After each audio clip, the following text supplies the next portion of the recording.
수업 진행을 하겠습니다. 이렇게 와주셔서 고맙습니다. 태풍을 뚫고서 오시느라고 너무너무 사실은 제가 염치가 없더라고요. 이런 날씨에 공부를 하시라고 이 자리에 오시라고 하는 게. 근데 이렇게 와주셔서 정말 고맙습니다. 예. 이 초코파이 앞에 뭐라고 써 있는지 아세요? 정이에요, 정. 제 마음입니다. 아시죠? 예. 초코파이 드시고 오늘 질문 많이 해주셔야 되고 수업진도 오늘 좀 빨리 나갈 겁니다. 그래서 공부하시면서 궁금하신 것들 질문하시고 또 진도 나가면서 또 질문 이렇게 진행을 할게요. 자, 지난 시간에 공부하셨던 거나 또는 복습 예습하시면서 필요하셨던 것들, 궁금하셨던 거 있으면 질문 좀 해주십시오. 뭐든지 좋습니다. 없나요? 예. 다 아시나요? 몰라서 못하시면 안 돼요. 예, 90쪽. 잠깐만요. 90쪽? 정책의 90쪽에 대체 효과하고 소득 효과. 그렇죠. 대체 효과, 소득 효과. 이거 시험에 아주 여러 번 등장을 하죠. 우리 세 번째 책, 90페이지 좀 잠깐 봐주세요. 예. 대체 효과, 소득 효과.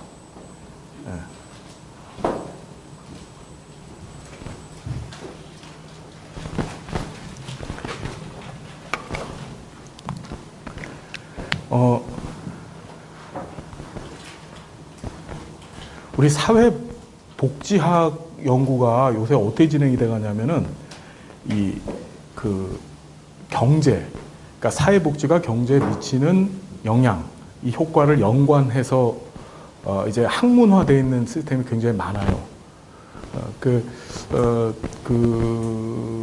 저도 이제 이것 때문에 한번 초빙 강의를 가서 강의를 한번 해봤었는데, 그러니까 사회복지가 경제에 어떤 효과를 미칠 것인가. 국가가 사회복 정책을 수행하잖아요. 그러면은 국민의 세금이나 또는 사회보험제도를 운영하는 데 있어서 기여금이라고 하죠. 보험료. 그걸 갖고 운영을 합니다. 그 돈이란 말이에요. 그 돈이 이제 국민한테 풀려지죠. 국가의 정책을 통해서. 풀려졌을 때 어떤 효과가 나느냐. 그 효과에 관한, 그 경제적 효과에 관한 얘기 중에 가장 대표적인 게 소득 효과고 대체 효과예요.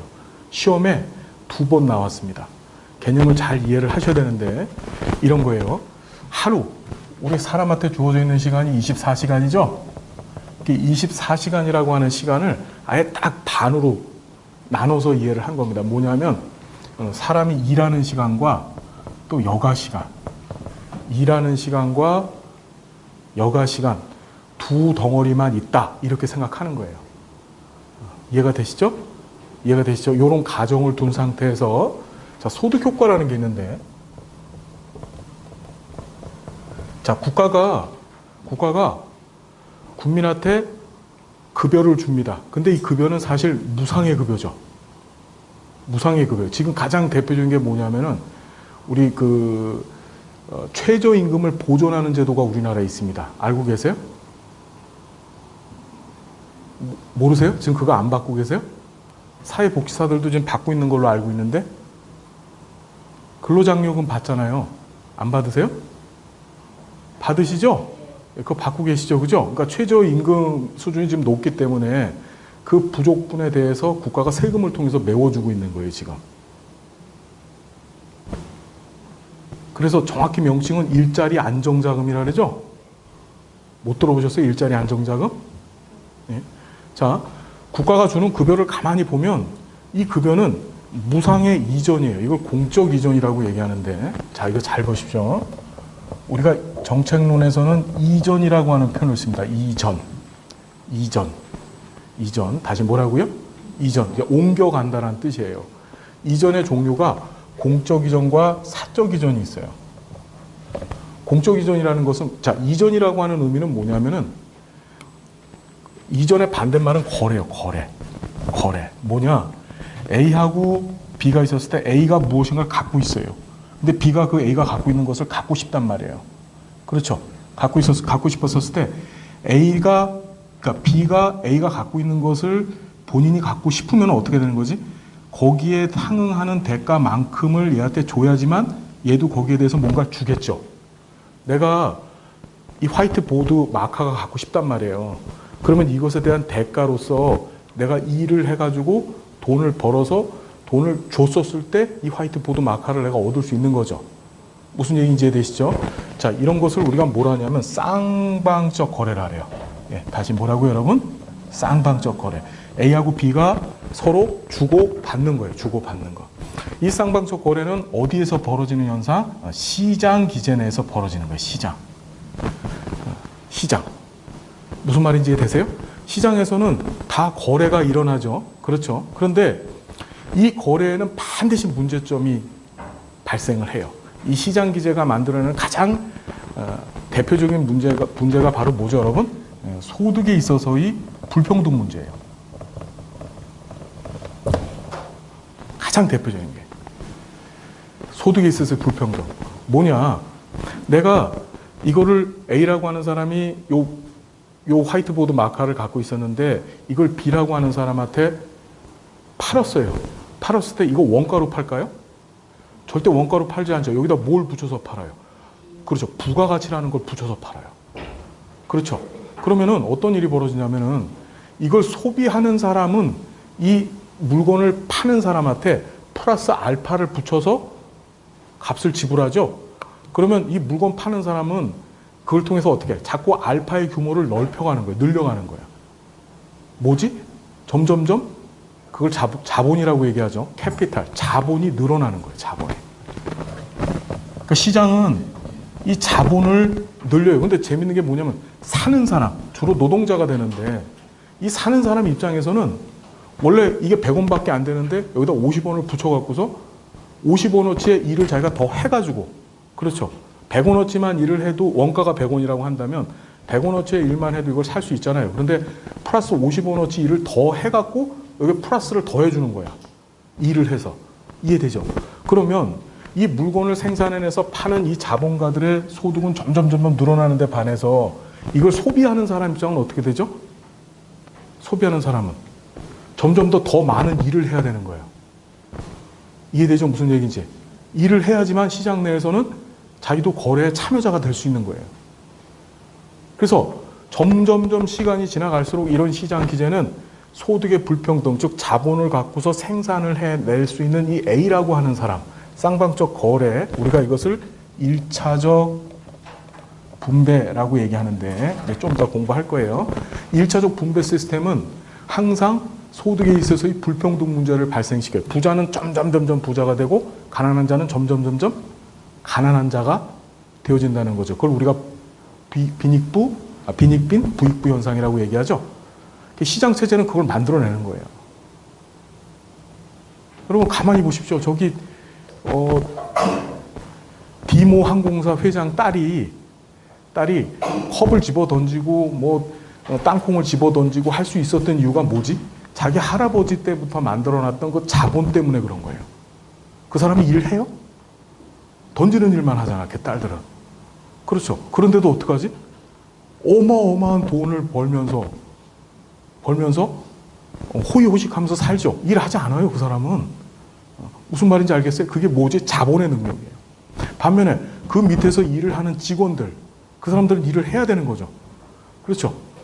근데 일을 열심히 해갖고 하루 종일 일을 했는데도 불구하고 그 사장님이 버는 돈보다 훨씬 적은 급여를 받는단 말이에요. 이해돼요? 어떤 얘기인지 상황이? 그래서 시장은 이런 기제를 만들어내는 거예요. 쌍방적 거래가 이거 1차적 분배라고 얘기하는데 이걸 통해서 어떻게 된다? 소득의 불평등 문제라고 하는 치명적인 문제를 발생을 시키는 거예요. 그렇죠. 그때 국가가 이전이라고 하는 행위를 합니다. 이전이란 건 뭐냐? 야, 부자 너 네 거 갖고 와. 네 거 좀 내놔. 그래서 이거를 가난한 자한테, 소득이 적은 자한테 아무런 대가를 받지 않고 줘요. 이전이라고 하는 용어는 대가를 받지 아니하고 주는 거예요. 그러니까 공적 이전은 국가가 그 주체가 되는 거죠. 가난한 자, 빈자, 생활이 어려운 자한테 국가가 아무런 대가를 받지 않고 부자의 것을 받아서 주는 게 공적 이전이야. 사적 이전은 뭘까요? 대표적인 게 여러분들이 부모님한테 용돈 주잖아요. 그렇죠. 또는 복지기관에다가 후원금 주죠. 그렇죠. 거기 무슨 대가가 발생해요? 대가 발생할 그걸 무슨 이전이라고 하는 거예요? 사적 이전이라고 하는 거예요. 복지국가는 이런 사적 이전 시스템보다 공적 이전 시스템이 더 발달돼야지만 어떻게 된다? 복지국가가 되는 거예요. 이해되죠? 자, 이 공적 이전이 활성화되어졌었을 때, 즉 국가가 무상으로 급여를 자꾸 주는 거야. 그렇죠? 그랬었을 때 어떤 현상이 발생할까? 그게 소득 효과와 대체 효과예요. 쉽게 얘기하면 얘가 일을 하지 않았는데도 불구하고 국가가 무상으로 얘한테 뭔가를 주는 거야. 우리 얘기한 것처럼 근로장려금, 아까 전 일자리 안정자금 같이. 그렇죠? 또는 우리 자활근로 하시는 분들 있잖아요. 국민기초생활보장법상의 자활근로 하시는 분들. 그 사람들은 사실은 그 액수만큼 일을 하지 않아요. 일을 하지 않는데도 플러스 알파를 국가가 거기다 주는 거야. 이해되시죠? 무슨 얘기인지? 자, 그때 두 가지 현상이 발생한다라고 얘기해. 이 둘은 굉장히 대립적이에요. 자, 소득 효과는 뭐라고 얘기하면요. 자, 내가 원래 직장에서 일을 했어요. 일을 해서 받을 돈이 100원인데 100원을 받는 건데 국가가 무상으로 여기다 플러스 50원을 플러스 시켜준 거야. 내가 원래 일을 했었을 때 받을 돈은 100원밖에 안 되는데 내 이 노동의 가치는 100원밖에 안 되는 거야. 근데 국가가 여기다 무상으로 50원을 플러스 시켜줬어요. 일자리 안정자금처럼. 그때 어떤 현상이 벌어지냐 이거야. 소득 효과는 이렇게 생각을 해요. 자, 일하는 시간과 여가 시간이 있었을 때 사람들이 이런 생각을 한다는 거야. 일하는 사람들이. 야, 국가가 무상으로 나한테 돈을 주잖아. 무상으로 돈을 주잖아. 그러면은 나는 50원어치만큼 일을 안 해도 국가가 50원어치만큼을 나한테 플러스 알파를 해주는 거야. 그렇죠, 여러분? 네. 그러면 내가 어떻게 할까? 에이씨, 50원을 나한테 더 주는데 내가 구태여서 더 많이 일을 할 필요가 있을까? 안 한다는 거지. 즉 무슨 소리냐면은 일을 하는 시간을 줄이면서 여가 시간을 늘리려고 하는 현상이야. 소득이 증가하다 보니까 자신의 일하는 시간, 24시간 중에서 원래 나 10시간을 일해야지만 100원을 벌었었어. 150원, 내가 150원을 벌어야지 생활을 하는 거야. 그런데 10시간을 일했었을 때 내가 100원을 벌었었는데 국가가 50원을 플러스 시켜줬어. 그럼 일할 필요가 있어 없어? 더 안 하는 거야. 대신에 놀러 가자. 여가 시간을 늘리는 거죠. 이해되시죠? 자, 이 소득 효과적 관점으로 보는 사람들이 누구야? 이게 신자유주의자들이야. 신자유주의 또는 보수주의라고 얘기하죠. 우리 자유주의, 보수주의에 관한 얘기 좀 이따 공부할 거예요. 네. 이 사람들은 뭐냐면은 봐라. 국가가 무상으로 자꾸 무엇인가를 주다 보니까 국민이 일을 해, 안 해? 안 한다는 거예요. 그러니까 국가는 무상으로 주지 말라. 즉 복지하지 말라라고 주장하는 게 그게 소득 효과론자들이에요. 이해돼요? 어떤 얘기인지? 근데 대체 효과는 거꾸로. 자, 내가 100원어치밖에 하루 8시간을 일했었을 때 100원 소득이 발생하는 사람이에요. 근데 국가가 여기다 플러스 50원을 무상으로 줬어. 그러면 내 노동의 가치가 올라가요, 안 올라가요? 올라간 거죠. 내 노동의 단위 시간당의 값어치가 올라간다고. 그러면 어떡하느냐? 아, 그래? 그럼 나는 더 열심히 일해야지. 더 열심히 일해야지. 그걸 통해서 어떻게 한다? 여가 시간은 어떻게? 줄여야지. 무슨 말인지 이해가 되시죠? 더 열심히 일을 하고, 야, 잘 먹겠습니다. 아, 감사합니다. 예. 여가 시간을, 일하는 시간을 늘리면서 여가 시간은 줄이겠다는 거예요. 그게 무슨 효과? 그러니까 자, 국가가 무상의 급여를 줬었을 때 이런 현상이 발생한다는 거야. 둘의 관점이 전혀 틀리죠. 지금 문재인 정부는 일자리 안정자금을 지금 주고 있어요. 무슨 효과를 기대하고서 주는 거야? 네, 대체 효과를 기대하고 주는 거예요. 더 열심히 일을 할 거라고 생각해서. 이해되죠? 무슨 얘기인지. 반대로 우리가 이 보수 진보에 관한 얘기 조금 이따 잠깐 할 건데, 이 보수주의자들, 우리나라 자유한국당 같은 사람들 있죠. 그 사람들은 뭐라고 얘기하죠? 사람들이 이런 돈을 주면은 일을 더 안 할 거니까 그래서 경제 발전에 저해가 되니까 줘 말어. 주지 말아야 된다고 얘기하는 거예요. 이거는 시각의 차이입니다. 시각의 차이. 두 효과가 다 발생을 해요. 사실은. 실제로 노동시장 내에서는 대체효과, 소득효과 다 발생을 하는데 어느 것에 더 초점을 두느냐에 따라서 그러니까 진보냐 보수냐의 가치에 따라서 전혀 상반된 정책 결정을 한다는 거예요. 이해돼요? 어떤 얘기인지? 그러니까 소득효과, 대체효과 이해되시죠? 정리되셨어요, 여러분? 되게 중요해요. 그래서 이거는 보수주의자들의 얘기고 이거는 뭐지? 진보주의자들의 얘기예요. 진보주의, 사회주의. 자, 우리 진보 사회주의에 관한 얘기 나왔으니까 한번 정리를 좀 해봅시다. 여러분, 진보, 보수, 사회주의, 진보, 보수, 사회주의, 자유주의 들어봤어요? 예, 진보는 뭐고 보수는 뭐죠? 예. 진보는 뭐고 보수는 뭐예요? 아시는 대로 얘기해 보십시오. 예, 진보는 앞으로 나가는 거고. 다시 진보는 뭐라고요? 앞으로 나가는 거고 보수는 그럼 앞으로 나간다는 거 어떤 뜻이에요? 앞으로 걸어가는 거예요? 계속? 새로운 걸 받아들이는 거야. 자, 여러분 잘 보십시오. 우리 파레토의 법칙이라는 것이 있어요. 이탈리아의 경제학자였던 파레토가 이 법칙을 하나 찾아냈는데 어떤 법칙이냐면은 전체 국민들의 소득이 쫙 있어요. 소득. 이게 우리나라 사람들이 벌어들이는 소득이야. 이걸 소득을 100이라고 놓고 그 다음에 국민들이 있어. 국민들이 있었을 때 참 재미있는 현상이 발생하는데 맨 위층에 있는 20% 국민이 전체 소득의 80%를 점유해요. 상위 20%에 있는 사람들이 전체 국민 소득의 80%를 점유하는 거야. 이해돼요? 네? 자, 반면에 나머지 80%는 이 20%만을 점유해요. 그러니까 맨 위에 있는 20%밖에 안 되는 그 인구가 전체 국민 전체 총 생산의 80%를 다 갖고 있고 반면에 80% 되는 엄청난 숫자 인구가 그 20%를 쪼개 나눠 갖고 있는 게 그게 바로 뭐다? 자본주의, 자유주의 경제 시스템이에요, 이게. 우리도 지금 그 안에서 살고 있죠. 미국 같은 나라는 더 심해서 이게 1대 9가 됐어요. 전체 10이 전체 90을 점유하고 있죠. 그렇죠. 나머지 80이, 나머지 90이, 나머지 10%를 다 어떻게 쪼개 갖고 있는 거야. 미국 가보십시오. 온 천지가 다 거지예요. 진짜로. 뉴욕 같은 데 가면요. 뉴욕 슬럼이 있어요. 슬럼가 들어가면 가보셨어요? 혹시 미국? 안 가보셨죠? 네. 뭐 말도 못해요. 진짜 말도 못합니다. 부자들은 그 부유함의 정도를 어떻게 커버를 못해요. 제가 가본 게 뭐냐면 호텔인데 뉴욕에 있는 호텔인데 호텔의 스위트룸 하루 이용료가 3,000불이에요. 3,000불. 근데 그거를 거기서 영구적으로 사는 사람이 있어요. 근데 반면에 그 호텔 바로 뒤편에는 이 거지들이 이마트 가면 뭐 하죠? 이 끌고 다니죠.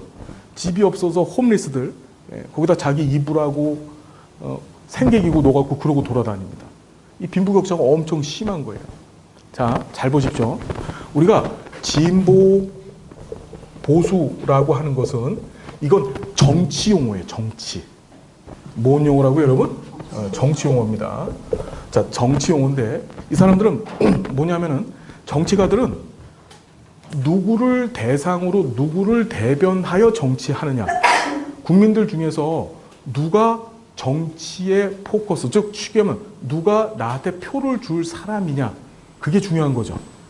그렇죠. 자, 보수는 이 상위 20%를 위해서 정치하는 거예요. 그게 보수예요. 보수라는 게 뭐냐면 지킬 보자, 지킬 숫자입니다. 현 상태를 지키는 거야. 현 상태. 지금 부자들 입장에서는 잘 먹고 잘 살잖아요. 그죠? 지금 너무나 잘 먹고 잘 살죠. 그러니까 지금 이 상태만큼 살면 너무 좋은 거야, 안 좋은 거야? 좋은 거예요. 그게 보수예요. 이해되죠? 예. 반면에 진보는 나갈 진짜의 걸음 보자입니다. 나갈 진짜의 걸. 앞으로 나가야 돼. 무슨 소리냐면 이 사람들은 현 상태에 머물러 있으면 안 되고 안 돼요. 어떻게 해서든지 이 상위 20%한테 니네 갖고 있는 것 좀 내놔. 그래서 우리들도 좀 평등하게 해줘. 우리들도 좀 먹고 살게 해줘라는 걸 요구합니다. 그래서 이 진보는 이 하위에 있는 80%를 위해서 정치하는 거예요. 그게 진보 보수입니다. 자, 이 진보 보수고 이 진보 보수가 갖고 있는 경제관이 있습니다. 이 경제관이, 자, 진보가 갖고 있는 경제관을 우리는 사회주의 경제관이라고 얘기하고 보수가 갖고 있는 경제관을 우리는 자유주의 경제관이라고 얘기하는 거예요. 사회주의가 나쁜 거예요? 사회주의라고 하는 것은 뭐냐면은 이걸 다른 말로 집합주의라고도 하는데 사회 구성원 전체가 평등하게 소득을 나눠 갖자라고 하는 것이 사회주의예요. 우리 저 스웨덴, 노르웨이 같은 나라들, 복지가 잘 되는 나라들 전부 사회주의죠. 우리도 사회복지라고 얘기하잖아요. 그죠? 우리 사회복지 기본적 시스템이 뭐죠? 방향이 뭐예요? 나눠 갖자는 거예요. 그걸 평등이라고 얘기합니다. 사회복지 정책 가치에서는. 반면에 자, 이 자유라는 말이 사회복지에선 정말 나쁜 말입니다. 너무너무 나쁜 말이에요. 이 자유라는 말은. 이 자유라는 것은 뭐냐면은 이걸 개인주의에서 등장한 건데 이 개인주의도 오늘 얘기가 나올 겁니다. 개인주의에서 우리 지난 시간에 얘기했었죠. 자선조직협회 얘기하면서 자선조직협회 주요 이념 중에서 개인주의가 있었다는 거 공부하셨었잖아요. 그죠? 남한테 피해 입히지 아니하면서 내 소득을 최대한 끌어올리는 것을 바람직하게 여기는 거예요. 이 자유주의는 반드시 어떤 문제를 일으키느냐? 빈익빈 부익부를 일으킬 수밖에 없어요. 사회복지에 있어서 자유라는 말은 굉장히 나쁜 말입니다. 그렇죠. 그래서 보수주의자들이 갖고 있는 경제관이 자유주의고 진보주의자들이 갖고 있는 경제관이 뭐라고? 사회주의예요. 그러면 아까 전에 우리 소득효과하고 대체효과 얘기했는데 소득효과는 누가 주장을 할까요? 이건 보수주의자들이 주장하는 거야. 봐봐. 왜 국가가 공짜로 부자한테 돈을 걷어갖고 가난한 사람한테 줘? 그러면 사람들이 일을 안 해. 그래서 경제 발전이 안 돼. 그러니까 주지 말자라고 얘기하는 거예요. 그래서 보수주의자나 또는 경제적 관점에서 봤을 때 자유주의자들이 소득 효과를 주장하면서 국가의 공적 이전을 반대하는 거야. 이해되죠? 반면에 자, 대체 효과는 누가 주장할까요? 진보주의자들의 생각이에요. 진보주의, 그다음에 진보주의, 사회주의자들이죠. 이 사람들은 어떻게 돼? 대체 효과. 공짜로 주면 사람들이 자기의 단위 시간당 임금의 액수가 높아지니까 더 열심히 일을 할 거야. 그러니까 국가가 공적 이전을 통해서 무상으로 줘야 돼. 그게 바로 뭐지? 대체 효과. 이거는 진보주의자들 또는 사회주의자들의 주장이에요. 이해되죠? 정의됐습니까, 여러분? 소득효과, 대체효과는 정말 시험에 잘 2번 나왔어요, 지금까지. 예, 개념 썼어요. 그래서 시험에 보수주의자들이 주장한 것 또는 신자유주의자들이 주장한 게 무슨 효과? 소득효과예요. 우리 신자유주의라는 말 들어봤나요? 신자유주의도 시험 문제 되게 잘 나오죠. 요 얘기 잠깐만 합시다. 어차피 정책 얘기 나왔으니까 잠깐만 해요. 우리 학교에서 복지국가의 위기, 복지국가 융성기, 복지국가 재편기 다 공부하셨었죠? 기억은 나요? 안 나죠? 그렇죠. 한번 봅시다. 쭉 역사회가 등장을 하는데 되게 중요한 거예요. 자, 1945년에 2차 세계대전이 끝났어요. 2차 세계대전 뭔지 아시죠? 예. 2차 세계대전이 딱 끝났습니다.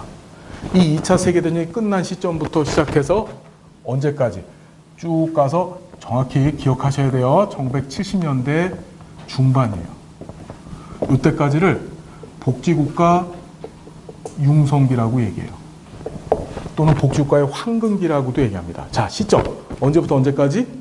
2차 세계대전 끝난 시점부터 시작해서 언제? 1970년대 중반까지. 복지국가 융성기는 언제부터 언제까지라고요? 그러니까 그렇죠. 이거 우리나라 얘기하는 게 아니야. 우리나라는 이때 저 보릿고개 하고 있었었고, 유럽하고 미국을 얘기하는 겁니다. 자, 2차 세계대전이 딱 끝났어요. 유럽은 폐허가 됐죠. 폐허가 됐죠. 완전 전쟁터에 완전히 다 거지 나라가 됐단 말이야. 그런데 이제 그때 이제 어떤 일이 벌어지냐면은 서유럽과 동유럽이 갈라지면서 각각의 이념들, 여러분 잘 아시는 것처럼 우리 공산주의라고 사회주의 아까 잠깐 얘기했었는데, 이 사회주의도 우리 정책론에서 공부할 건데, 사회주의도 요 종류가 두 가지가 있는데, 점진적 사회주의가 있고 급진적 사회주의가 있어요. 이 급진적 사회주의를 우리는 마르크시즘, 공산주의라고 얘기하는 거예요. 이거 마르크스주의, 공산주의. 이 점진적 사회주의를 페이비안 사회주의라고 하죠. 들어봤나요? 페이비안 사회주의. 점진적 사회주의, 급진적 사회주의가 있고, 점진적 사회주의를 다른 말로 페이비안 사회주의, 급진적 사회주의를 공산주의, 마르크스주의라고 하는 거예요. 시험에는 마르크스주의로 나와요. 자, 이렇게 두 가지로 구분되는 거야. 자, 점진적 사회주의라는 것은 뭐냐면은, 현재 자본주의 이 시장 경제 체제 인정하자. 다만 점진적으로 시간이 지나가면서 이 자본주의가 갖고 있는 모순들이 없어지고 사회주의화 시키자. 이해되시죠? 예, 그게 점진적 사회주의예요. 스웨덴, 노르웨이, 유럽의 영국부터 시작해서 다 점진적 사회주의 국가였었어요. 언제? 복지국가 융성기 때. 반면에 급진적 사회주의는 무슨 그걸 기다리고 앉아 있느냐. 빨리 뭘 통해서? 혁명. 프롤레타리아 혁명을 통해서 빨리 뒤집어 엎자. 그래서 자본주의를 없애버리고 뭐가 들어서자? 사회주의가 들어서자. 그게 바로 급진적 사회주의예요. 이해되세요, 여러분? 자, 여기 보시면은, 자, 볼게요. 이 복지국가 융성기 시대의 정치 세력들이 누구였느냐? 지금 말씀드린 것처럼 이 페이비안 사회주의, 즉 점진적 사회주의자들이 정치를 하게 돼요. 유럽 얘기하는 겁니다. 예. 그러면서 이 사람들이 점진적 사회주의를 하게 되고, 그렇죠? 그럼 복지하려면 돈이 필요하죠? 방금 말씀드린 것처럼 2차 세계대전이 딱 끝나고 나서 다 쑥대밭이 돼버렸단 말이야. 이 쑥대밭 돼버린 상태에서 돈을 어떻게 조달을 했을까, 유럽이? 어떻게 조달을 했을까요? 유럽이 돈을 조달하는 방법. 그때 유럽 부흥계획, 우리가 마샬 플랜이라는 걸 미국에서 해요. 마샬 플랜 들어봤죠? 마샬 플랜. 다시 뭐라고요? 미국의 국무장관이었던 마샬이라고 하는 사람이 있습니다. 마샬을 여러분들이 영화에서 한번 보셨어. 라이언 일병 구하기라는 영화 봤어요? 네, 그 영화에 보면은 그 이제 초반부에 육군성 장관이 한 명 등장을 합니다. 그 사람이 링컨이 쓴 편지를 읽어주면서 그 이제 밑에 있는 부하들이 라이언 일병을 구하러 가는 걸 반대했죠. 반대했는데 그 육군성 장관이 링컨 대통령이 썼던 그 편지를 읽어주면서 니네 가라라고 시키죠. 그 장면 기억나요? 봤어야 알지 뭐. 그런 영화는 봐야지. 그 사람이 바로 마샬이에요. 그 사람이 육군성 장관이었었는데 전쟁이 끝난 다음에 뭘 해요? 미국의 국무장관이 됩니다. 미국의 국무장관은 대통령 밑이죠? 그렇죠? 예. 그래서 자, 이 마샬 플랜을 우리가 유럽 부흥 계획이라고 하는데, 이 유럽의 재건, 서유럽과 동유럽으로 갈라져 있는 상태에서 공산주의가 동유럽, 그렇죠? 서유럽이 미국식 이제 자본주의 체제로 갈라져 있었었죠, 유럽이. 그렇죠? 그때 이 자본주의 체제를 수호하기 위해서 공산주의는 빈곤에서 시작된다라고 하는 격언이 있어요. 가난하면 공산주의가 시작되죠. 우리가 최초의 공산주의가 1917년에 볼셰비키 혁명이라는 게 러시아에서 터졌죠. 그 17년 러시아는 유럽에서 가장 못 사는 나라였었어요. 가장 못 사는 나라. 공산주의는 가난에서 시작됩니다. 그걸 막기 위해서 유럽에다가 그 전쟁으로 초토화된 그 유럽에다가 엄청난 돈을 쏟아 부은 거예요. 재건을 시키기 위해서. 그걸 마샬 플랜이라 해요.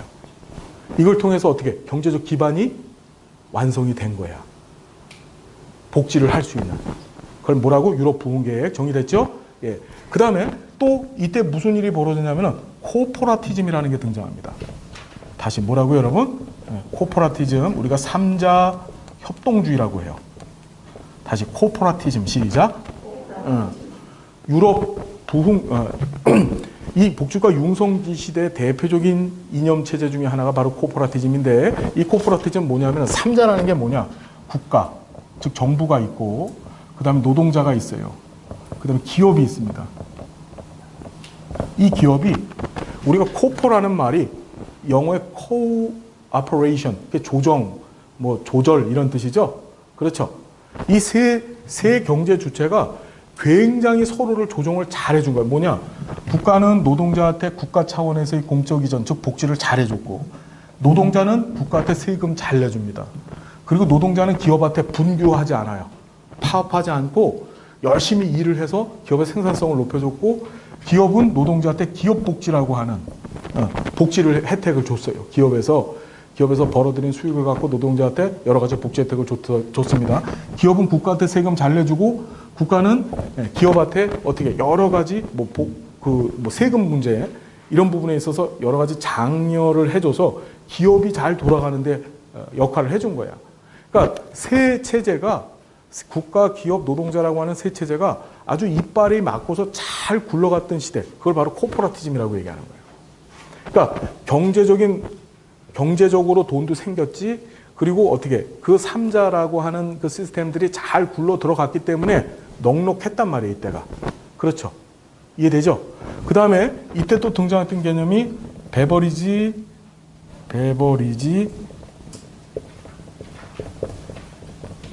케인지즘이라는 것이 등장해요. 뭐라고요? 베버리지 케인지즘.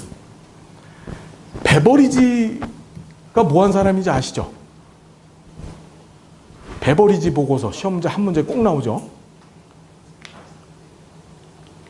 베버리지 들어봤어요?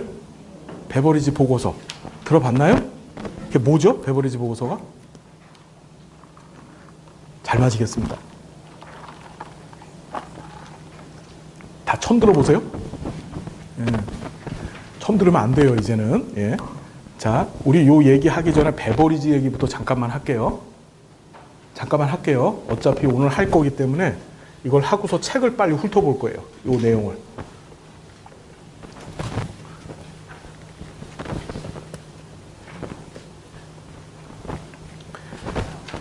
영국의 사회복지 역사를 잠깐 빨리 진행하겠습니다. 영국 역사야.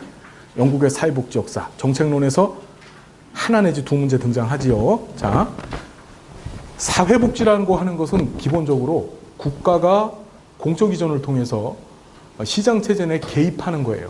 그래서 부자한테 걷어들여서 빈자한테 주는 게. 그것을 우리가 2차적 배분 또는 2차적 분배 또는 소득 재분배라고 얘기를 합니다.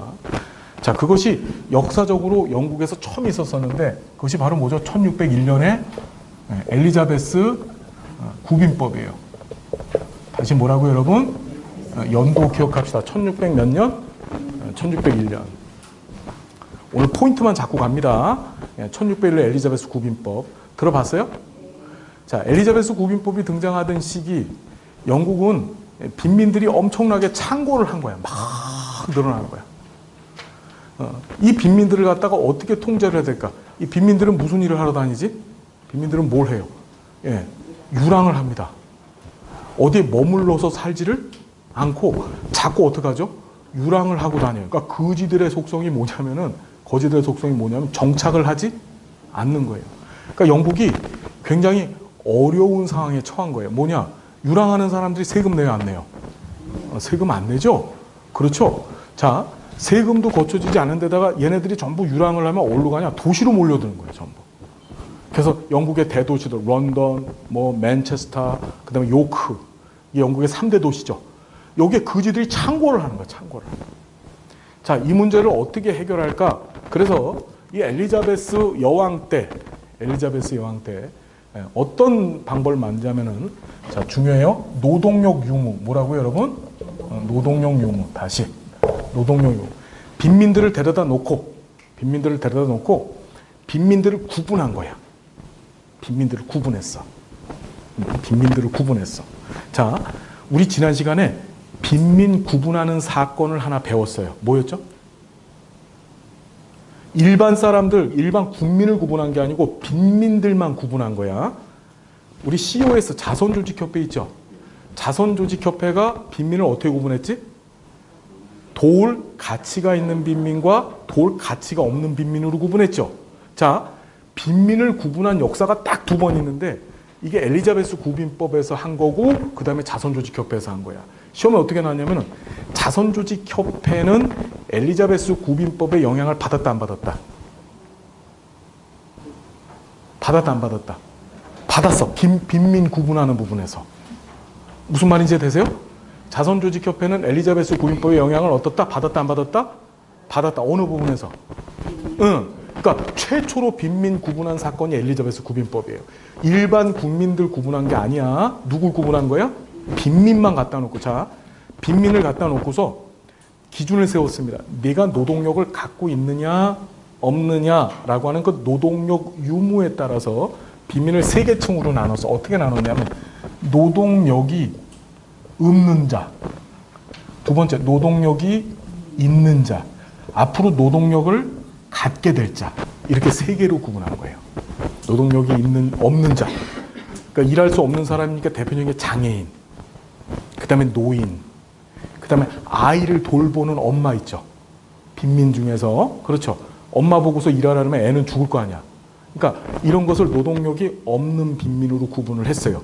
이 노동력이 없는 빈민은 작업장이라는 데 보냈습니다. 어디? 작업장이 아니라 구빈원이라는 데 보냈어요. 어디요? 구빈원. 수용시설이에요. 수용시설. 수용시설. 자, 되게 중요한 게 잘 보십시오. 내가 빈민인데 빈민이 국가로부터 공적 이전을 받아요. 국가가 나를 구제를 해주겠대.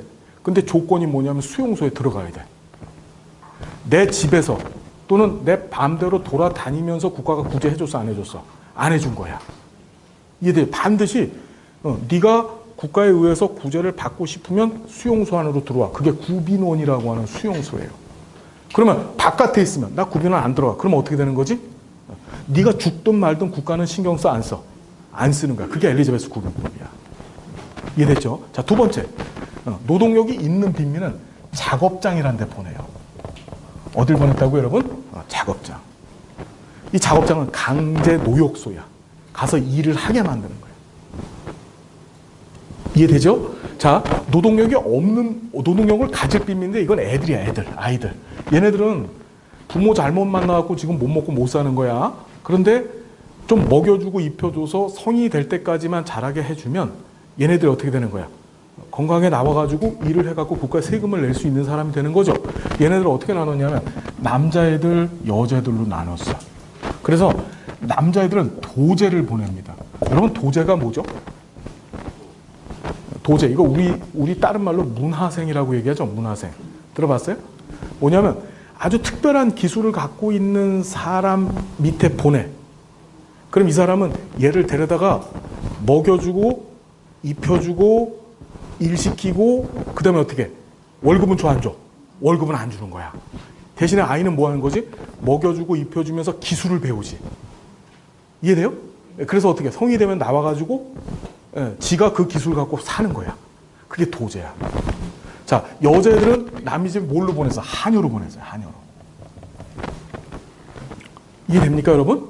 자, 엘리자베스 구빈법은 노동력 유무에 따라서 노동력이 없는 사람은 구빈원에서 집단 수용을 시켜버렸고, 노동력이 있는 빈민, 이걸 이제 건강한 거린이라고 얘기하는데, 건강한 거지. 그러니까 healthy beggar예요, 거지. 건강한 거지. 이 건강한 거지는 어떻게? 작업장에 보내서 강제 노역을 시킨 거야. 그리고 노동력을 가질 빈민, 이건 남자 애들, 여자 애들이야. 얘네들은 어떻게? 남자애들은 도제를 보내고 여자애들은 어디를 보냈다고? 한여를 보냈어요. 이게 엘리자베스 구빈법입니다. 그런데 자, 이 작업장과 구빈원을 운영하려면 돈이 들어 안 들어? 돈이 들겠죠. 자, 핵심인데 이 돈이 여기에 들어가는 비용을 뭘로 마련했다? 지방세로 마련했어요. 지방세. 뭔 세로 마련했다고요? 이게 핵심이야. 굉장히 중요해. 영국은 당시에 엘리자베스 여왕이 성공회 교도라는 거 아시죠? 엘리자베스 여왕의 누나가 그 유명한 메리 여왕이야. 그 메리 여왕과 엘리자베스 여왕의 아빠가 그 유명한 헨리 왕이야. 들어는 봤어요? 다 처음 듣죠? 예, 예. 우리 천일의 앤이라고 하는 영화 봤어요? 이거 대화가 안 되는 거야. 간단하게 얘기할게. 왕이 있었었는데 여왕이 있어서 오스트리아 공주야, 공주 출신이야. 그런데 여자가 굉장히 표독했어. 그래서 그 여자가 싫은 거야. 싫으면은 그냥 그래도 대충 살면 되잖아.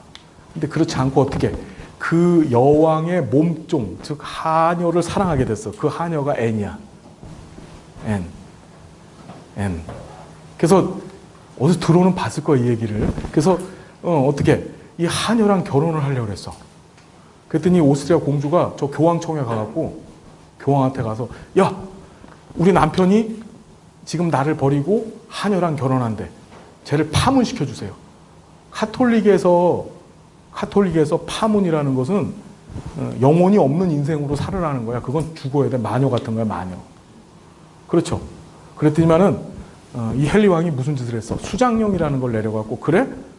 나는 카톨릭 교인 안 하겠다. 지금부터 새로 종교를 만들 거야. 그게 성공회야.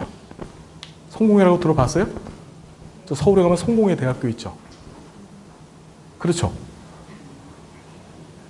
이거 대화가 전혀 진척이 안 돼. 그래서 자기네들만의 종교를 만든 거야.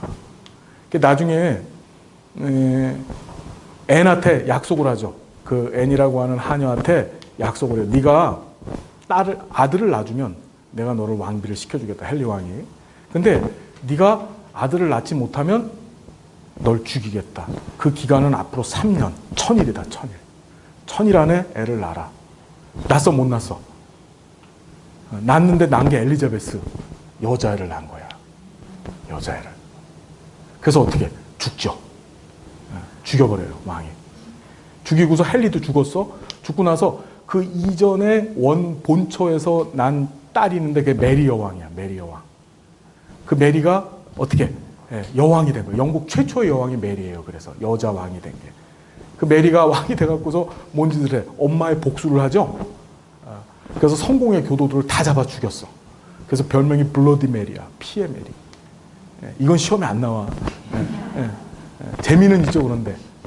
그리고 나서 어떻게 돼? 걔가 죽었어. 죽고 나서 그 유명한 엘리자베스 여왕이 들어선 거예요. 영국에서 가장 영국을 이 큰 나라로 세운 해가 지지 않는 나라를 만든 사람이 바로 엘리자베스 여왕이죠. 이 시대 때 이 엘리자베스 여왕이 1601년에 이 법을 만들고 1603년에 죽습니다. 그런데 이 시대 동시대 사람, 엘리자베스 여왕이 굉장히 아꼈던 사람인데 그 사람이 바로 셰익스피어예요. 엘리자베스 여왕 때 영국은 영토도 넓히고 식민지 지배를 통해서 영토도 넓히고 동시에 이제 문화 예술적으로도 굉장히 발전을 했다고 해요. 이런 거 좀 알아야지 대화를 할 수 있어. 자, 다시 일로 와서 자, 이게 영국은 카톨릭 국가였었는데 성공회 국가로 바꿨어. 카톨릭은 교구라는 게 있죠. 교구. 지금의 행정구역. 그러니까 교구라는 것은 뭐냐면 하나의 교회가 담당하는 섹터야, 지역이야. 이해되죠? 그걸 성공회에서 그대로 받아들인 거야. 이해되세요? 그래서 하나의 성공회 교회가 담당하는 영국의 섹터, 지역이 있습니다. 그 지역을 정해놓고 그걸 지방이라고 부르는 거야. 그래서 교구별로 지방세를 걷어서 이 제도를 운영했던 게 엘리자베스 구민법이야. 엘리자베스 구민법은 이만큼만 알면 돼. 자, 그러면 하나, 엘리자베스 구민법에서 시험에 나왔던 거. 엘리자베스 구민법은 국가가 국민들이 너무 불쌍하고 이뻐갖고서 만든 법일까요? 왜 만든 거지? 노동력을 통제하기 위한 법이었었어. 그래서 시험에 어떻게 나냐면은 사회 통제. 사회 통제라는 건 국가가 세금을 걷어들이기 위해서 국민을 자신들의 목적에 맞게끔 어떻게 지휘 진도하는 거야. 사회 통제 목적으로 만들어진 게 뭐다? 엘리자베스 구민법이었다. 어떤 선한 양심의 근거에서 만들어진 법이 아니라는 거야. 시험에 이렇게 나왔어. 이만큼만 알면 엘리자베스 구인법은 다 풀어. 이해되죠? 자, 엘리자베스 구인법 이후에 이제 어떤 일이 벌어지냐면 1662년 몇 년? 1662년. 다시 62년. 1662년. 이때 정주법이라는 게 만들어져요. 뭔 법? 정주법. 이거를 주소지 제한법이라고 돼요. 주소지 제한법. 자, 여기 자 보십시오. 정주법은 뭐냐면 이런 거야. 농촌이 있어. 그다음 도시가 있어. 농촌이 있고 도시가 있어. 어디가 더 잘 살아? 그 도시가 더 잘 살겠죠. 당시 영국은 여기서 수공업이 발달했어. 그래서 물건을 팔아갖고 엘리자베스 여왕 때 만들어 놓은 식민지에다 팔아먹는 거야. 이해되죠? 그러니까 얘네들은 그 부가가치를 많이 남겨서 돈을 많이 벌었어. 근데 중요한 게 여긴 노동력이 많이 필요했을까 없을까? 수공업자들이니까 아주 특별한 기술 갖고 있는 사람들이 중요하지 단순 노동력은 필요 있어 없어? 필요 없는 거야. 이 동네는. 이 동네는 단순 노동자들 뭐 가서 이제 벽돌이나 지고 뭐 이런 사람들은 전혀 필요 없고 아주 기술자들만 필요한 동네야. 도시는. 이해되죠? 자, 반면에 농촌은 여기는 돈이 있어 없어? 가난한 동네야. 가난한데 자, 여기서 농사를 져야 돼. 농사 짓는 게 고도의 기술력이 필요해요? 아니죠. 그렇죠. 자, 어떤 일이 벌어졌냐면은 이 농촌에 있는 빈민들이 농촌이 워낙 가난하니까 자꾸 도시로 이주를 하는 거야. 자꾸 도시로 가버려. 그러니까 도시는 빈민들이 필요 있어 없어? 얘는 기술도 없고 지질이 가난해서 와봤자 구걸이나 하고 다니고 이러는데 얘네들이 전혀 필요가 없는 거야. 근데 자꾸 도시로 몰려들어. 도시로. 그렇죠. 자, 그런데 농촌에서는 당시 지주들이 있어. 땅 갖고 있는 사람들이 있는데 이 단순 노동자들이 필요 있어 없어? 얘네들은 노동자가 이 빈민들이 얘네들이 빠져나가면 농사를 못 줘. 땅은 넓은데 거기서 농사를 못 지니까 얘네들은 나가면 안 되는 거야. 자, 농촌의 지주와 도시의 상공업 세력 간의 결탁을 통해서 빈민들의 거주 이전을 제한한 게 바로 정주법이야. 그래서 어떻게 빈민이 이사 가고 싶니? 그럼 도시로 들어오려면 빈민한테 어마어마한 돈을 내라래요. 빈민이 도저히 마련할 수 없을 만큼의 엄청난 돈을 내야지만 우리 동네에 들어올 수 있는 거야. 이해가 되죠? 그러니까 빈민은 못 가. 어디만 있는 거야? 여기만 살아야 돼. 이게 정주법이에요. 무슨 법? 그러니까 정할 정자에 주소할 때 주자죠. 그렇죠. 자, 여러분 사람이 살려면 육지에서 살아야 돼? 바다에서 살아야 돼? 네, 그렇죠. 그래서 62년도야. 62년도. 육지에서 산다, 62년. 무슨 말인지 이해되시죠? 자, 1662년 정주법 시작. 사실 정주법이라고 하는 것은 사회복지 역사로 본다면 이거는 복지하고 연관질 수가 없는 법이죠. 근데 과정이기 때문에 빈민들을 강제로 잡아둔 거야. 어디에? 농촌에. 정리됐죠? 자, 세 번째가 등장하는데 이제 1700년도로 넘어가는 거야. 이제 드디어. 자, 1722년이야. 몇 년도? 1722년. 다시 몇 년도? 1722년에 작업장법이라는 게 만들어져요. 자, 이렇게 생각해요. 아까 전에 엘리자베스 구빈법에서 빈민을 몇 개로 구분했다 그랬죠? 세 개로 구분했다 그랬죠? 그렇죠. 뭘로 구분했다 그래서? 있는 자, 없는 자, 가질 자. 그렇죠. 요보 아동들, 남자애들, 여자애들, 그죠? 그렇죠. 그러니까 보호가 필요한 애들이라는 뜻이야. 자, 보면 노동력이 없는 사람은 이건 다 죽을 사람들이야. 노인에, 장애인에 뭐 이럴 사람들이잖아. 이건 그냥 구빈원에다 갖다 집어넣으면 돼. 근데 제일 문제가 뭐냐면 영국의 사회복지 정책 역사에 있어서 가장 포인트 두는 게 노동력을 갖고 있는 사람이 문제인 거야. 이것들을 도대체 어떻게 해야 되는 말이야. 이걸 어떻게 해. 이거 멀쩡한 놈들이란 말이야. 응?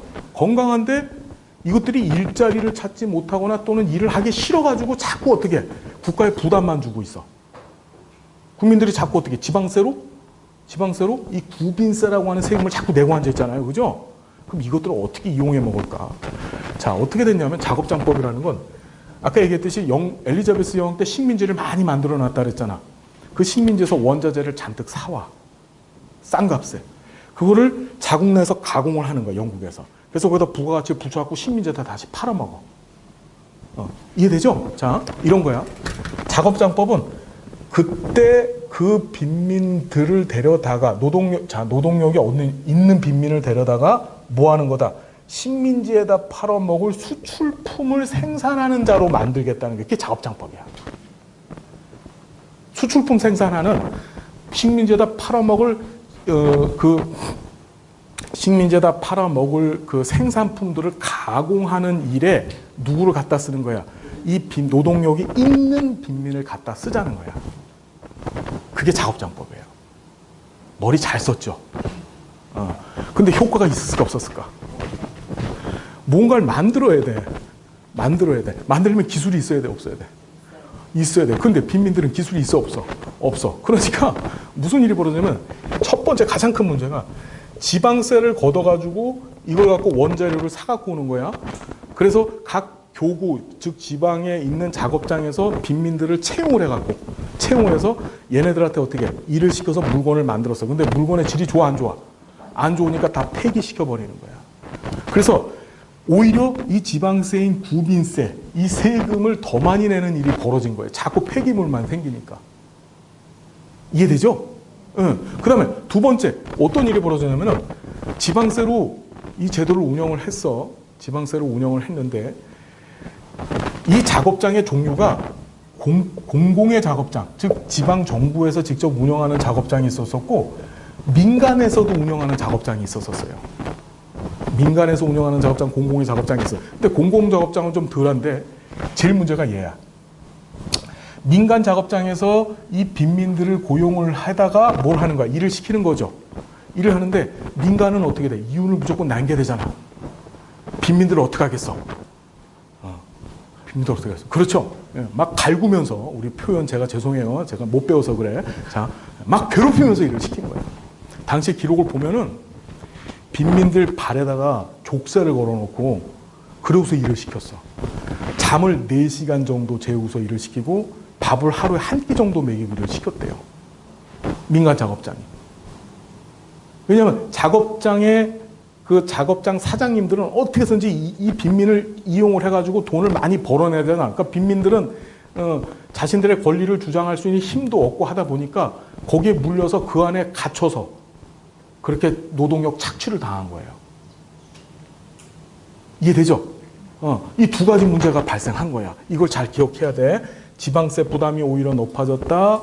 그 다음에 빈민들에 대한 노동력 착취, 즉 인권의 문제가 발생했다는 거야. 자, 이 작업장법이 사회복지 역사에서 미치는 어떤 의미는 뭐냐면은 처음으로 국가가 나서서 빈민한테 일자리를 알선해 준 거야. 너 여기 와서 일해. 그렇죠. 그걸 우리가 뭐라 그래? 직업보도. 최초의 직업보도 프로그램이야. 우리 직업보도라는 게 뭔지 알죠? 예. 일자리 알려준 거야. 일자리 너 이런 일 해라. 너 여기 일자리 여기 들어와서 일해. 그래서 돈 벌어 먹고 살아. 그게 직업보도죠? 그걸 한 최초의 사건이 뭐야? 그게 작업장법이야. 뭔 말인지 알겠어요? 예. 그래서 1700 몇 년? 22년에. 자, 그리고 나서 이제 어떤 일이 벌어지냐면 1700, 자, 중요해요. 82년이야. 너무너무 중요해. 80, 몇 년도? 82년도에 길버트법이라는 게 만들어져요. 1882년 무슨 법? 네, 길버트법. 당시 영국의 상원 의원이었던 이 길버트가 이 작업장을 본 거야, 작업장을. 여기서 어떤 일이 벌어졌어? 엄청난 인권 침해가 벌어진다는 사실을 본 거야. 야, 이 문제를 도대체 어떻게 할까? 빈민이 구제를 받기 위해서는, 노동력이 있는 빈민이 구제를 받기 위해서는 반드시 작업장이라는 데 들어가서 일을 해야 되는 거야. 그렇지 않고 나 작업장에서 일 안 해! 하고 나와서 밖에 나오는 순간에 국가의 구제는 끝나버려요. 안 해줍니다. 그러니까 정말 들어가기 싫은데도 불구하고 나가서 거지지도 못하고 안 그러면 굶어 죽을 판이니까 어쩔 수 없이 작업장에 끌려 들어가서 족쇄를 차고서 일을 하는 거야. 이해되죠? 이런 인권 문제가 발생했고 이 문제를 어떻게 해결할까? 자, 길버트가 최초로 원외 구제라는 걸 시작합니다. 자, 길버트법의 핵심 키워드는 뭐야? 원해구제야. 원해구제. 그렇죠. 이건 뭐냐면 원외라는 건 무슨 소리냐? 원외라는 거는 원이 작업장이나 또는 구빈원 같은 시설을 얘기하는 거야. 그 바깥에서도 구제해 주겠다는 거야. 뭐냐? 여기 작업장이 있고 여기 빈민이 사는 데가 있어. 그러면 빈민 너 니네 집에서 일로 출퇴근해. 너 출퇴근해. 출퇴근해도 어떻게 너한테 구제해 줄게. 원래는 빈민은 구제를 받으려면 어디 들어? 작업장 안에 들어가서 여기서 살아야 돼. 그냥 여기서 먹고 자고를 해야 되는데 그렇지 않고 너 바깥에서 출퇴근해. 그래도 너 구제해 줄게. 그게 무슨 법? 길버트법이야. 자, 중요해. 길버트법. 영국 최초의 뭐다? 인도주의적인 법이야. 무슨 법? 인도주의적인 법. 영국 최초의 아주 인도주의적인 법이야. 즉 빈민의 입장에서 빈민을 위해서 만든 법이죠. 길버트법이에요. 길버트법은 빨리 뭐가 생각나야 돼? 어떤 빈민? 노동력 있는 빈민한테 무슨 구제를 허용해 준 거야? 원해구제. 길버트법 원해구제야. 빈민들 입장에서 길버트가 얼마나 좋아, 그죠? 그렇죠? 예? 그래서 어떻게? 길버트 빨리 와.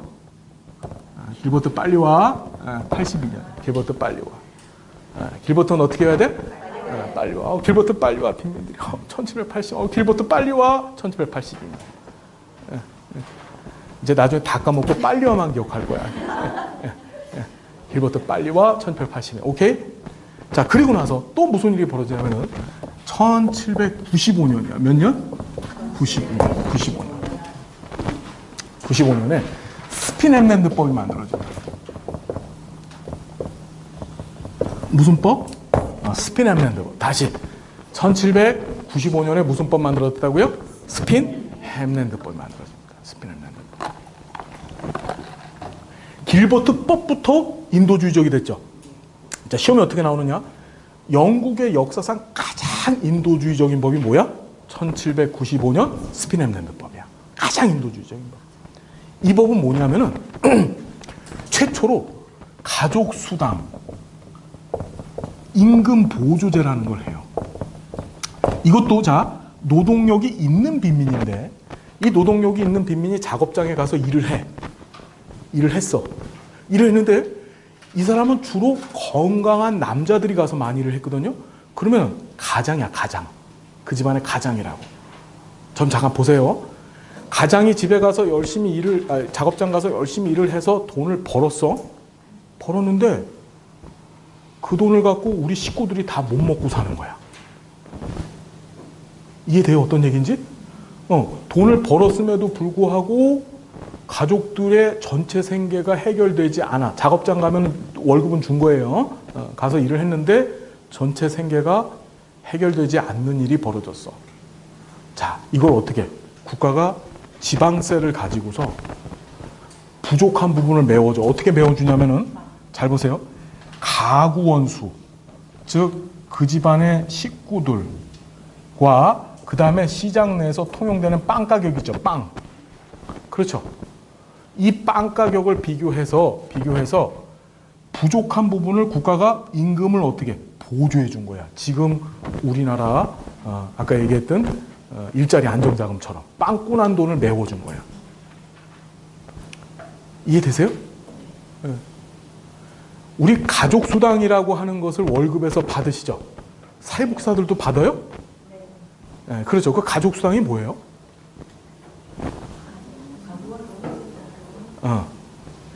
여러분 가족수당을 왜 받는지도 모르고 받으셨죠? 그걸 왜 주는 거냐면은 네 월급 갖고서는 네 가족 부양이 안 된다. 네가 일하지 않았음에도 불구하고 네가 일한 대가가 아님에도 불구하고 너한테 플러스 알파를 줄게. 왜? 이 돈을 가져야 네 식구들이 먹고 사니까. 그게 가족수당이야. 우리나라 국민연금도 기본적으로 가족수당 개념을 갖고 있어요. 예? 이해되세요? 그러니까 가족수당이라고 하는 것은 내가 일해서 번 돈이 아니고 내가 일해서 번 돈만 갖고서는 우리 가족 전체가 먹고 살지 못하니까 거기에 플러스 알파를 기업이나 국가가 더해주는 거야. 그게 가족수당이라고. 그래서 스피넴랜드법은 최초의 뭐라고? 가족수당이고 임금을 국가가 보조해줬다. 임금 보조제도로서의 역사를 갖고 영국 역사상 가장 뭐 한 거야? 가장 인도주의적인 법이 바로 스피넴랜드법이야. 근데 스피넴랜드법은 가구 원수와 시장의 빵 가격을 갖고 계산했다 그랬죠. 그러면 시구가 많으면 많을수록 스피넴랜드법에 의한 지원을 더 많이 받을까 못 받을까? 더 많이 받는 거야. 그러니 부작용이 생겼어. 빈민들이 애를 자꾸 낳는 거야. 그럼 빈민이 애를 낳으면 이 빈민의 애는 빈민으로 남을 가능성이 많을까? 부자가 될 가능성이 많을까? 빈민으로 남을 가능성이 많은 거야. 그러니까 빈곤자가 더 많아지는 일이 벌어졌어. 또, 자, 회사 입장에서 또 어떤 일이 벌어지냐면 기업들 입장에서는 작업장을 운영하는 회사들 입장에서는 월급을 많이 줄 필요가 있어 없어? 월급 많이 줄 필요가 없어. 왜? 빵꾸난 부분만큼은 전부 지방세로 다 메워져 버리니까 월급을 많이 줄 이유가 없는 거야. 그러다 보니까 근로자들의 임금 수준이, 그러니까 노동력이 있는 빈민의 임금 수준은 떨어지고 대신에 지방세 부담은 점점점 늘어나는 일이 벌어진 거예요. 지금 일자리 안정자금이 그런 꼴이 났죠. 다들 어떻게 하냐면 최저임금만 줘요, 기업들이. 최저임금만 주고 나머지 빵꾸난 거는 전부 뭘로 메워주니까, 일자리 안정자금 국가로 메워주니까 최저임금 이상 안 주려고 해요, 지금. 무슨 얘기인지 알겠어요? 네. 이게 스피넴랜드법이다. 그렇죠. 여러분, 빵하고 빵 사이에다가는 뭐를 넣어서 먹어야 맛있어? 햄을 넣어서 먹어야지 맛있어. 그게 스피넴랜드법이야. 정확히는 스팸햄이야. 스팸을 넣어서 먹어야지 맛있어. 살짝 고갖고. 이게 the spin hamland bread law, 빵법이라고도 얘기를 하는데, 뭐지? 구호해준 거야. 뭐 해줬다고? 구호해줬어. 누구를? 빈민들, 가정을 구호해준 거야. 그래서 1795년 구호. 길버트 빨리 와. 스피넴랜드 구호. 무슨 말인지 알겠죠? 됐어요? 육지에서 살아야 돼. 1662년 정주법. 오케이? 그렇죠. 자, 이런 일들이 벌어져. 이거 전부 무슨 세로 운영했다고요? 지방세로 운영했어. 여기에 치명적인 문제가 생기는 거야. 스피넴랜드법까지 하면서 가장 인도주의화 돼갔는데 치명적인 문제. 세금이 많이 들어가니까 동네 사람들이 좋아하겠어, 싫어하겠어? 엄청나게 싫어하죠. 그래서 이 스피넴랜드법 때문에 아주 시커먼 법이 하나 등장하게 됩니다. 이 스피넴랜드법 이후로 무슨 법이 등장하느냐? 그 유명한 신구빈법이 등장하게 돼요. 신구빈법. 자, 연도 1834년이야. 쌈 싸먹을 법이야. 영국 역사상 가장 최악의 법이라고 얘기해. 최악의 구빈법. 18을 어떻게 읽죠, 여러분? 발음이 안 좋아. 새로 오신 선생님 한번 해주시겠습니다. 한번 해주세요. 괜찮습니다, 선생님. 예. 아유, 본성이 나오시네요. 예, 액센트 좋아요. 다 녹화되고 있어요.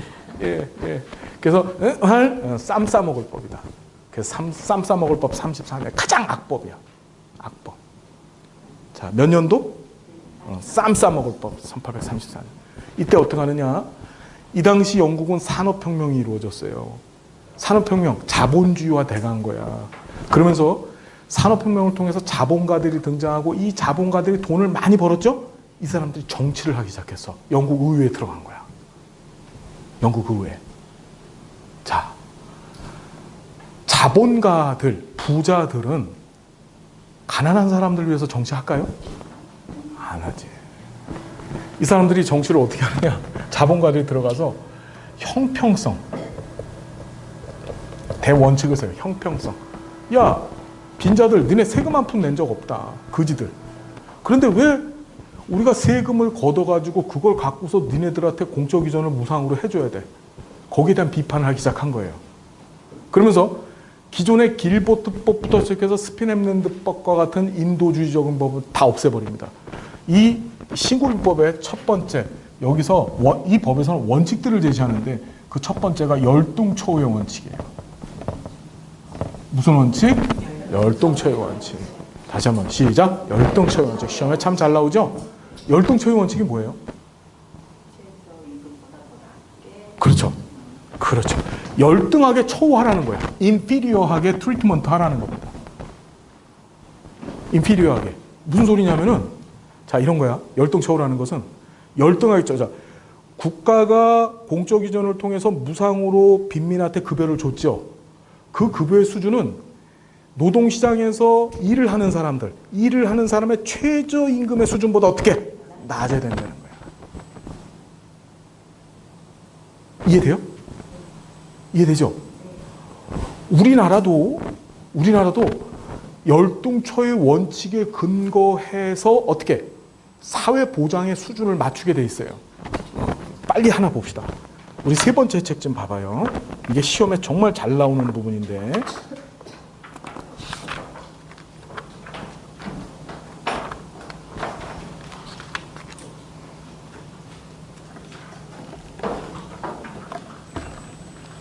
자, 327페이지 세 번째 책. 사회보장기본법이에요.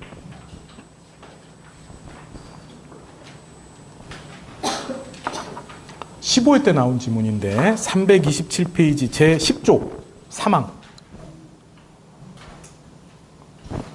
자, 보이세요? 자, 보세요. 국가지자체가 사회보장급여 수준을 결정할 때 봐야 될 요소가 몇 개 있어? 2개 있어. 그죠? 2개 있어. 보이세요? 그게 뭐지? 최저보장 수준하고 뭘 보래? 최저임금을 보래요. 최저임금을. 무슨 소리지? 국가가 보장 수준을 정할 때 최저임금보다 어떻게 낮게 정해야 되는 거야. 결국 열등초의 원칙을 적용하겠다는 것이 바로 뭐다? 우리 법에도 명시되어 있는 거야. 자, 사회보장 수준 볼 때 뭐하고 뭘 본다고? 최저임금 수준하고 최저보장 수준. 이 최저보장 수준이라고 하는 것은 국민기초 생활보장법에 나와 있는 생계비 결정 수준이에요. 아시겠어요? 예?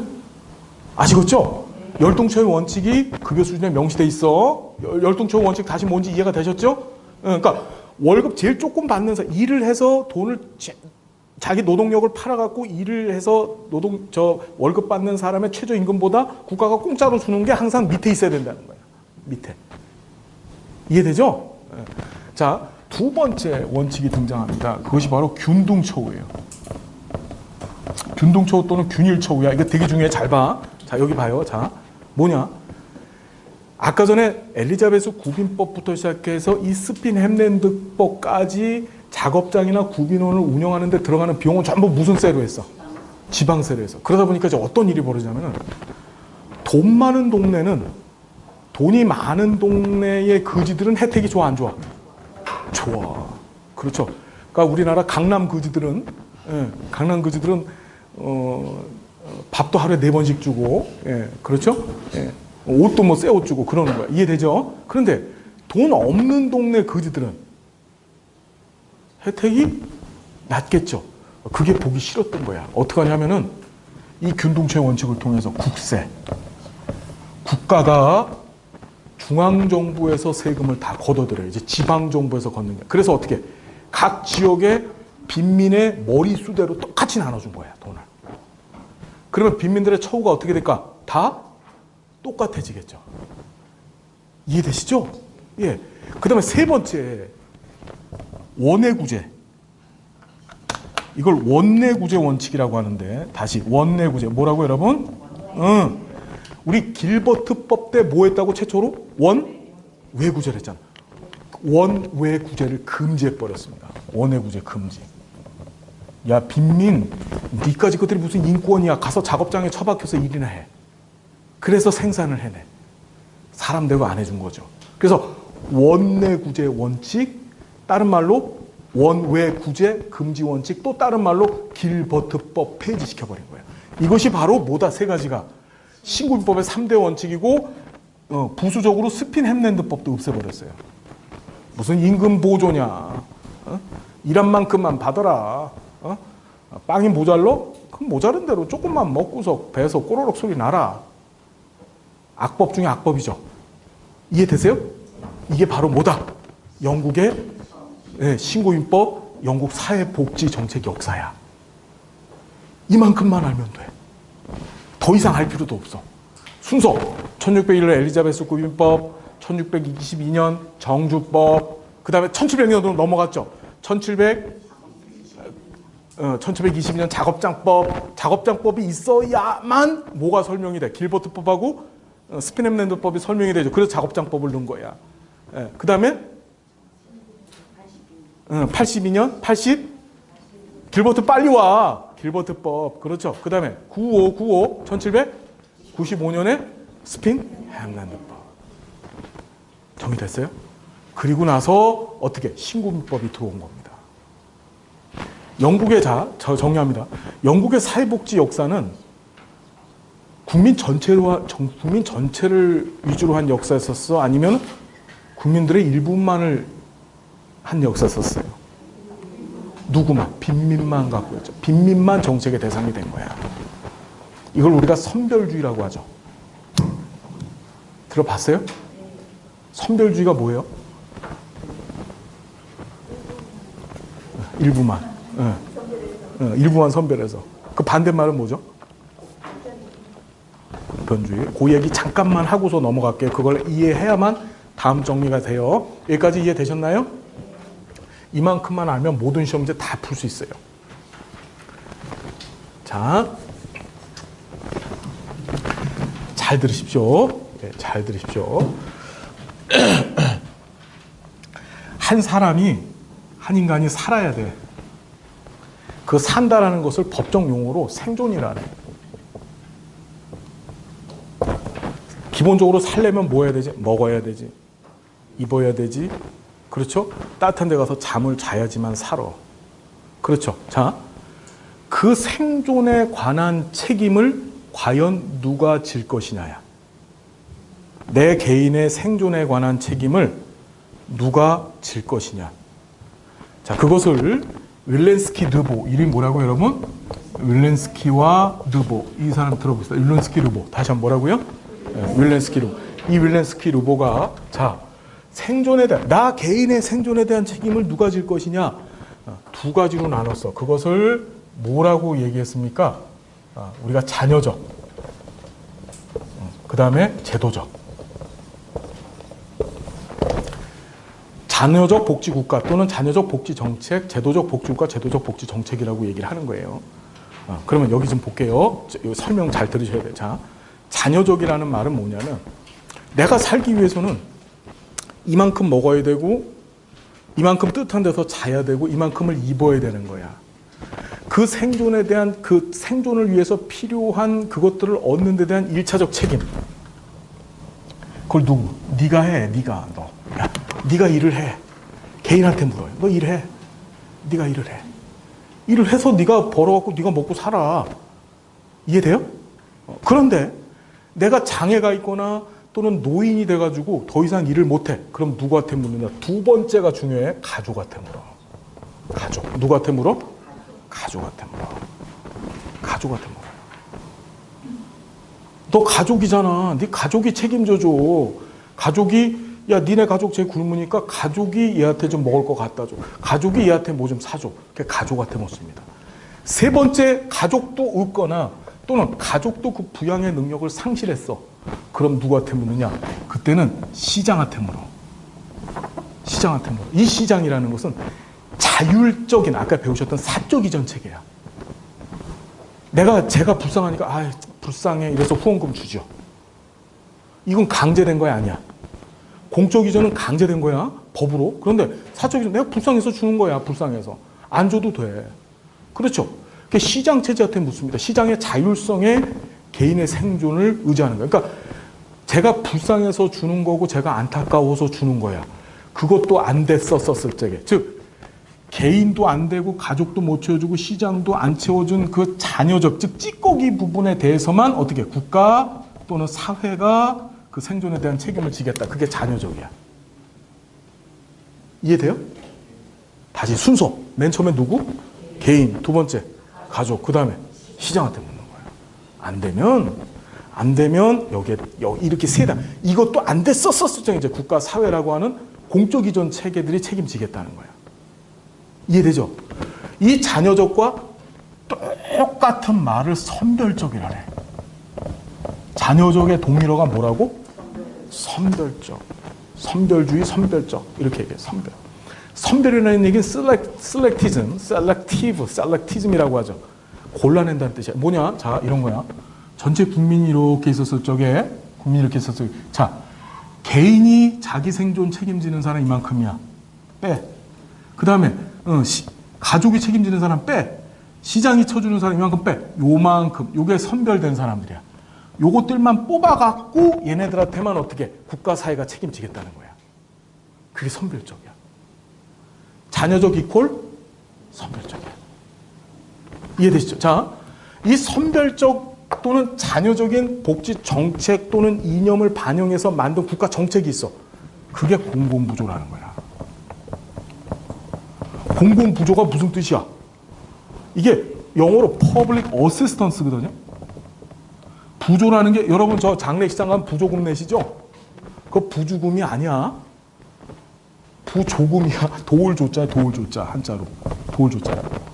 그러니까 부조라는 얘기가 뭐냐면 얘가 어려운 상황에 처해 있기 때문에 얘를 내가 도와주는 거야.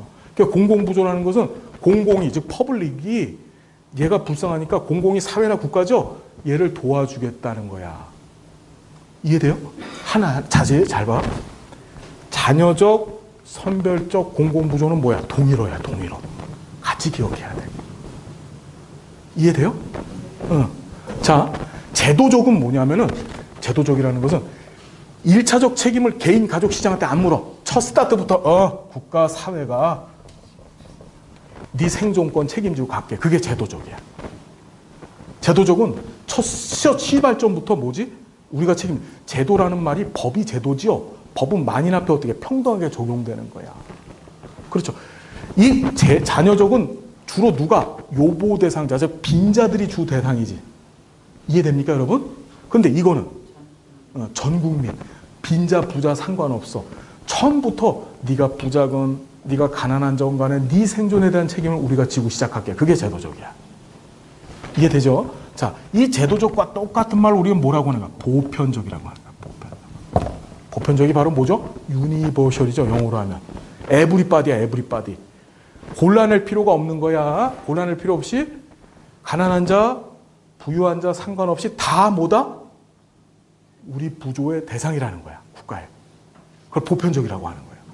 얘는 가난한 사람만인데 얘는 부자도 대상이 되죠. 그래서 보편적인 사회보장 정책이 사회수당이라는 것이 있고 사회보험이라는 것이 있어요. 다시 뭐하고 뭐? 사회수당, 사회보험. 다시 사회수당, 사회보험. 사회수당이라는 게 뭐? 자, 시험에 한 4, 5회까지만 해도 시험에 들었다 잘 나왔어요. 다음 중 보편적인 사회보장제도는. 근데 요새 나와 안 나와? 이젠 질 떨어져서 안 나와. 이런 문제는. 예. 나오지도 않아. 자, 사회수당, 사회보험이 있어. 사회수당 들어봤어요? 자, 두 차이점. 자, 사회보험부터 얘기합시다. 사회보험. 사회보험. 여러분들 사회보험 다 가입하셨죠? 우리나라는 몇 가지 사회보험이 있어? 5가지 있다는 거 배우셨죠? 공부하셨죠? 지난 시간에? 어떻게 외우시라고? 예. 일주일 지났으니까 까먹어야 돼. 예. 산의 국고장 기억나요? 산의 국고장. 그죠? 우리나라 최초의 사회보험이 뭐라고? 산재보험. 1963년도 11월. 그죠? 그리고 두 번째 의료보험. 1963년 12월. 그렇죠? 그 다음 국민연금. 1973년에 국민복지연금으로 시작했고 1986년에 국민연금법 제정, 88년에 국민연금제도 시작. 기억나시죠? 지난 시간에 했어. 너무너무 중요한 거야. 예? 예. 그 다음에 고용보험. 그렇죠. 1993년에 만들어 1995년에 최초의 구직급여가 나갔다 그랬죠? 조직이 광이다. 지난 시간에 했잖아. 예. 지금은 공부하셔야 돼, 이때는. 아시겠어요? 그 다음에 마지막에 2007년에 노인장기요양보험법 제정돼서 2008년 7월부터 노인장기요양보험법이 시행됐다 그랬죠? 우리는 5가지 사회보험제도 갖고 있었다. 산의국고장. 기억나시죠? 네, 산의국고장. 기억나요? 네. 산의국고장. 자, 사회보험은 개인인의 무슨금, 기여금을 갖고 운영하는 거야. 내가 보험료를 내서 이 보험료를 기반으로 해서 사회보험제도가 운영되죠. 반면에 자, 얘는 가난한 사람, 부자인 사람 다 혜택 받아 못 받아? 사회보험은. 다 봐도 이건희 회장도 이건희 회장 돈 15조 원밖에 없으시잖아요, 여러분. 예? 근데 그 15조 원 있으신 분도 병원 가면은 요양급여 받아요. 예? 그분도 저 노인 장기요양보험 받을 수 있어, 없어? 받을 수 있어요, 그분도 주간보호센터 가고 저 요양원 갈 수 있어. 예? 예. 가난한 사람, 우리 사회복지사들 가난하죠? 여러분들도 받죠? 예, 받죠? 다 받아. 자, 사회수당도 마찬가지야. 부자, 가난한 자 다 받습니다. 이게 굉장히 생소하실 거야. 우리나라 현재 아동수당제도라는 것을 하고 있는데 그게 완전한 사회수당은 아니야. 얘는 뭘로 운영하면? 조세를 갖고 운영해. 세금 갖고. 사회보험은 내가 기여를 해야만 혜택을 받는 거죠. 근데 얘는 기여를 하지 않아도 받아. 인간이 만들어낸 사회복지 정책 중에서 가장 보편적인 게 뭘까? 사회수당이야, 사회수당. 그래서 북유럽 스칸디나비아 반도의 그 복지국가들은 전부 사회수당 제도 갖고 운영하죠. 그렇죠? 네. 인간이 만들어낸 복지 제도 중에 가장 보편적인 게 뭐라고요? 사회수당이다, 사회수당. 그 다음이 사회보험이야. 무상교육이요? 보편적 제도에 들어가는데 수당이라고 얘기할 수당은 매달 주는 거거든요. 매달. 예. 생존과 관련되어져 있는 거기 때문에 한 번 주고 끝나는 게 아니고 계속 주는 겁니다. 계속. 공공부조도 계속 주죠. 매달 주게 돼 있죠. 그래서 자, 사회보장 정책이 세 가지가 있어. 공공부조, 사회수당, 사회보험. 가장 보편적인 건 뭐라고? 사회수당이야. 그 다음이 사회보험이야. 자, 우리 구빈법 배웠어요, 지금. 구빈법은 어디에 해당할까? 자녀적, 선별적, 즉 공공부조 제도죠. 영국은 뭐 한 거야? 계속 공공부조만 해왔어. 영국 복지정책. 국민들 전체를 대상으로 복지를 한 게 아니고 가난한 사람들만 골라서 복지정책 했던 거야. 이해돼요? 이해되시죠? 그러다가 드디어 나와. 베버리지 보고서가 등장하는 거야. 그 얘기를 하려고 여기까지 온 거야.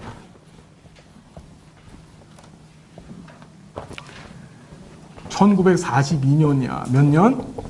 1942년. 자, 연도 기억합시다. 1900 몇 년?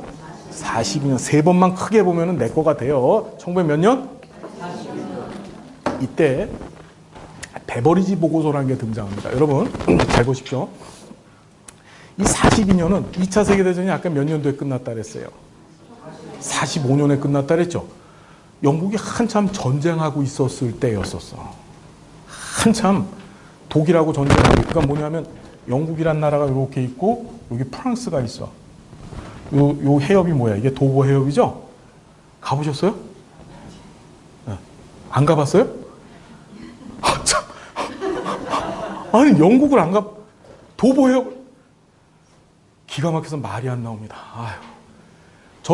저는 작년 4월에 저도 안 갔었는데 하여튼 무슨 소린지 이해가 안 돼요? 저도 안 가봤어요. 이게 도버 트레이트라고 하는 도버 해협이에요. 프랑스를 이제 독일이 점령을 하고 여기서 맨날 폭격기가 뜨는 거예요. 폭격기가 떠서 영국 본토를 막 폭격을 하고 영국이 가장 비참했었을 때였었어. 가장 어려웠었을 때. 그죠? 그런 상황에서 중요해요. 전후에 전쟁이 끝난 다음에 영국이 어떤 식의 복지를 해야 될지를 계획을 세웠던 게 바로 베버리지 보고서야. 야, 지금 죽을 판인데 미래를 위한 계획을 세워. 그러니까 영국이라는 나라가 위대한 나라죠. 여러분들도 우리 삶 가운데 여러분들 막 고난 있고 힘들잖아요. 그죠? 그때가 기회야. 그때 계획을 세워. 어려울 때가 앞으로 나아갈 때입니다. 어려울 때가. 응? 절대 살면서 좌절할 필요가 있을까요? 없을까요? 좌절할 필요가 없는 거야. 인생은 우리 오늘 실천 기술론 조금 얘기할 건데 해결 중심 모델 공부할 거야. 시간이 지나면 다 어떻게 돼? 다 해결돼. 인생은. 그래서 고민하고 걱정할 필요 없이 계속 멋진 계획만 세우세요. 머릿속에다가 난 이렇게 될 거야. 난 이렇게 훌륭하게 난 이룰 거야. 그럼 다 돼요. 진짜로. 알았죠? 무슨 얘기인지 알겠죠? 예, 안 되는 것도 있어. 하여튼 자, 농담이고 다 돼. 알았죠? 예, 예. 힘드세요?